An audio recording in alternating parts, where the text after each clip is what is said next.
Welcome back, YouTube, to another video. I'm sitting on my couch today, and today's video is going to be about me telling you how I got into the pizza business. And you guys can spend some time with my cats with me, and we can just talk about how I got into the game, man. By the way, I kind of feel bad for my cat. He's got this like growth on his back, and he's got like a thyroid problem, so like we can't even really take care of it because like he might not be like healthy enough to like get it removed. If they put him down, like so we have to like get him on this thyroid. I actually go back into the vet so I could see if he's ready to go. But at any rate, I started making pizza when I was 14. My sister actually, my older sister Nicole, was working at a place called the Caradero Club, and she got me a job over there. So I started working over there, and there was just something about it, man. I just kind of appreciated the chaotic nature of what the business is, and it got to a point where I think I really wanted to get out of the house too.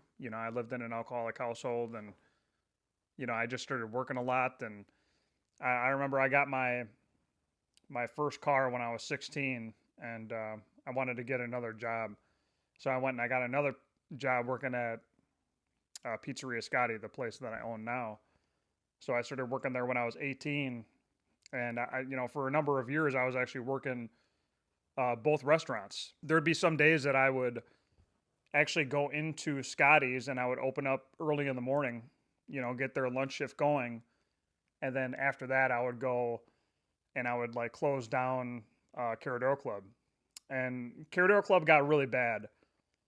They had like a cockroach problem, and it just got worse and worse and worse. And when I was working there, like I felt uncomfortable even like leaning on things or bending down to try and get something. I just never knew what was gonna like touch me or so, So I just got away from that place, and I started working over at Scotty's full time. And during all that stuff, I was definitely an alcoholic and a drug addict, and I dabbled in hard drugs, but it was mainly marijuana. But I mean, I drank every single day, and it got really bad for me. But the guy that I was working for, Scott, it was actually Rosati's. I started working for a place called Rosati's.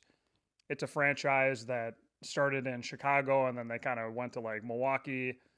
I know that they got some places in like Arizona. Those are like the most prominent places I know that they're around. But he wanted to get away from the franchise, so he changed the name to Pizzeria Scotti. So I worked for Rosati's for like a year, and then it turned into Pizzeria Scotti. And I worked for this guy for about like 7 years. And I've got my dad; he's still around. But what I can say is that Scott gave me like the father advice and like the discipline that I needed as like he was like a father figure to me. He kind of took care of like the things that my dad really couldn't. I credit Scott on kind of making me who I am in a lot of ways. He was kind of like that heavy hand, when I needed it, and I needed it for sure. I always say when I quit drinking when I was 26 years old, in here mentally, emotionally, like I was still 14 years old, because that's when I really started kind of getting into smoking a lot of weed and drinking. So I still acted, I was like a 26-year-old teenager, right? But at any rate, I started working for Scott when I was 18, and he taught me everything from the front of the store to the back of the store, doing the schedule, doing the inventory, the order taken, doing end of the month inventory. Taught me how to pay bills. I mean, you name it. He taught me how to do it. And without him, I wouldn't be where I'm at today. So I actually, went golfing with him last week, and it's funny, man, because I sit there and I have like people doing things to me that I would do to him, and sometimes you don't recognize how detrimental that stuff is until you have somebody else do it to you. So especially after the first year or two that I took over from him, I would be talking to him and I'm like, Scott, dude, I'm really sorry. I can't even like express how much like I'm sorry, man, for putting you through all that stuff, because now all these people are doing it to me, right? So, but it's pretty crazy, man, because within the first, year of me getting sober, all the stars had to align, man. It was just kind of crazy how everything worked out. I mean, I started getting serious about getting sober and not getting fucked up anymore. And then Scott was actually trying to sell the place already. And, I could tell it, he wasn't trying to, sell it to me. He was just trying to get rid of it. I remember one time I was working in there and, Rosati's, he was trying to sell it to them, and they came back in and they were taking a look around the store. And, that hurt, man. I just kind of, but it was my own fault, like I wasn't really doing what I was supposed to be doing, but I got lucky with all that stuff, man. I really did. I started getting serious about, life and wanting to better myself. And then he was on the brink of a divorce, which pretty much was like his wife was kind of like, hey, it's either you get rid of this business or like I'm not going to stick around here anymore. And, all the stars kind of aligned. I didn't have any money. I wound up getting a large sum of money from my mom and her significant other. They both lent me $20,000 a piece, which I already borrowed 10 grand from my mom. And I told her I was still getting fucked up. I was still drinking all that, like every day. I was a blackout drinker, especially towards the end. And I remember telling my mom, I was like, yeah, I'm using this 10 grand and I'm going to go out there and try and find myself a place. And, I'd be sitting down trying to write a business plan, and I'd wake up from, the night before, blacked out, not remembering how I got, into bed or if I pissed myself or not. And, the business plan had like 2 lines written on it or, whatever. It was just insanity. But it just kind of got to a point where he he allowed me to buy the place on a land contract, which means that he played the role of the banker, right?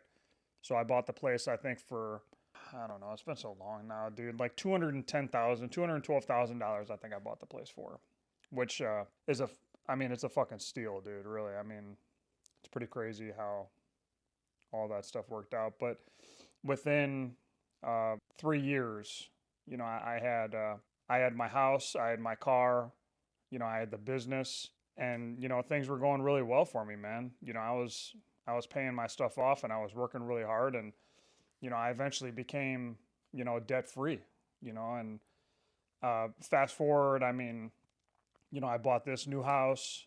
I got into a failed relationship with a girl that was in the same strip center as Scotty's, and that got really nasty. She wound up dating another dude that was in the same strip center. It got like really weird. And I just remember driving home one day, and I'm driving like the same way home that I do every day, and I'm like, dude, I can't keep doing this, man. This sucks. And all of a sudden I'm looking off to my side at a stoplight, and there's the building I bought and turned into Scotty's, and all of a sudden it's like up for sale. That was like within the first couple of days that it was up for sale, and I was in there trying to buy it, right? So, I wound up going in there and buying that place. And moral of the story is that, that debt free kind of went away pretty fast, but, I'm grateful for everything that I have, man. I mean, I always used to say that I owe everything to my higher power. I try and be as humble as I possibly can. And it wasn't until recently, actually, I was talking with my therapist, and I was talking about my YouTube channel for Pizzeria Scotty. And at first, that YouTube channel went from my gaming channel. My cat passed away. I didn't want to do that anymore, so I switched it over to my Pizzeria Scotty YouTube channel. And I was talking to my therapist about it, and I said, it's doing really well, and I'm grateful that we're getting all these people watching the channel and everything, and it's all really cool. I gave credit to like other things and other people, and she's like, Travis, just so you know, you had to do a big part in getting the thing to where it's at today too, right? I mean, you put in a lot of work and all that stuff too. So I guess I just listen to people around me sometimes that, they just help me, that just to understand, man, that like I played a big part in all this stuff. I had to put one foot in front of the other. I put in a lot of hard work in all this stuff. And, there was a point in time when I first bought that business, man, that, I was down there at that place, like I swear to God, it had to have been like 3 years straight. Like, I'm not fucking kidding either. I mean, like, I'd be down there every single day. I'd be down there every day. Uh, we're closed down, major holidays, 4th of July, Memorial Day. Like, I'd still go down there. I'd still go down there. And if I wasn't, doing inventory or whatever, I would just stop down there and just make sure that everything was good. And eventually it got to a point where like that was unhealthy for me, and I just didn't want to do that anymore. I didn't want to do that anymore. I realized that there was like more to life than going down there and like slaving away at it, right? It's like my sanity kind of plays a big role in all that stuff. But that's kind of the gist of my story, and then from there it just my life just keeps on getting better and better and better. And that's all by like the sobriety that I have, the program of Alcoholics Anonymous. Like, if it wasn't for all that, like, I don't even know where I'd be.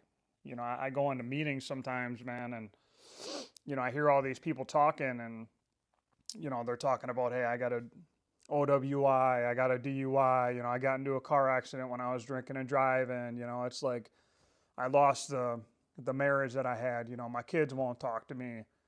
Lost my house. I mean, going to jail. I mean, you name it, right? And it's like I have I have a thought on that of like there's so many yets that are out there waiting for me, right? All that stuff that I just named. I'm not married. I don't have kids, whatever, but there's so much that I can lose, right? With every day, there's a woman in the program that says this all the time, and I love it. She says, with every day that goes by, the more it's like the more I have to lose because every day just keeps getting better and better and better.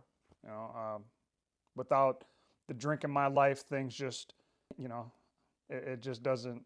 I don't do what I used to do. I used to just self sabotage and all those yets, man. I've got a couple of businesses. I've got the house. I've got the car. I've got so much to lose, man. And I think most importantly, like what I have to lose, like that's the most important to me is like my serenity and my peace of mind. I can't. Sorry, I'm super gassy, man. I just got done eating, but I can't even like express to you how many times I see people at meetings and like that relapse, and like the chronic relapsing that I see, and like the people that are stuck, and just have this denial and like negative impact and negative outlook on life, and then they're stuck in this like denial, and I just don't want that, man. I don't want that. I don't want that at all. I just want to continue to have what I have. And for me in order to keep all that stuff, I go to meetings. I work with my sponsor. I've got some sponsees that I work with. Some sponsees, kind of do things whatever they just do things their own way, and I've got a few sponsees that we're close and we're tight, and but whatever. I mean, I guess my point. I'm going on a whole nother tangent here, but my point is that without sobriety, like I'm gonna have nothing. I know that. But I don't want to just look up and just be like, oh hey, I have everything by the grace of God and that's it, my higher power, right? I want to sit there and say, yeah, but God gives us the power of free will, right? And it's my choice. I've got some skin in the game here, and it was all these things that have happened. Like a lot of it is from my choosing too, right? I'm not going to sit there and split it up into percentile or whatever. Like, yeah, God's definitely taking care of me. He does for me what I could never do for myself. But I still had to put one foot in front of the other, dude. Right? I mean, I still had to work really fucking hard to get to where I'm at today. And I'm super proud of that. And I'm proud of myself. And I'm proud of all my accomplishments. I trust myself. I love myself. And it's amazing because I never used to feel that way. I never used to trust myself. I never used to love myself. I used to look in the mirror before and I didn't like what I saw, right? I didn't like the person that I was. I didn't have any morals. I didn't have any standards, and I saw I saw that when I looked in the reflection in the mirror. So today, I just try to practice what I preach, and yeah, I guess probably like one of the coolest things about owning the restaurants though is just seeing people grow, seeing people change and just work hard, and it's pretty neat, man. It's pretty satisfying to go in there, and I'm just reflecting back on all the people that I've met in my head right now, and just thinking to myself, how crazy, wow. There's just been so many people that I've met, and there's a lot of motherfuckers that don't like me.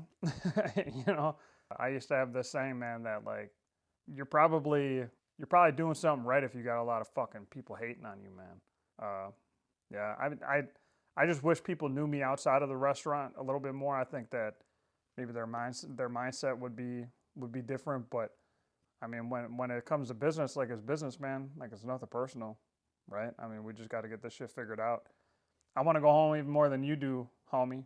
We got to just get this fucking food out the door and do it the proper way first, right? But yeah, I'm just kind of going all over the place now, but that's what I'm good for. But yeah, guys, I love you. I appreciate you. Thank you for sitting down with me and watching this, and sitting down with my cats.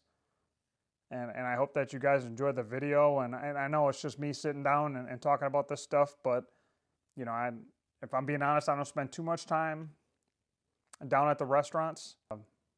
Yeah, that's just going to be the video. Just know that I love you and I appreciate you guys. Thank you guys so much for watching, and we'll catch you on the next one.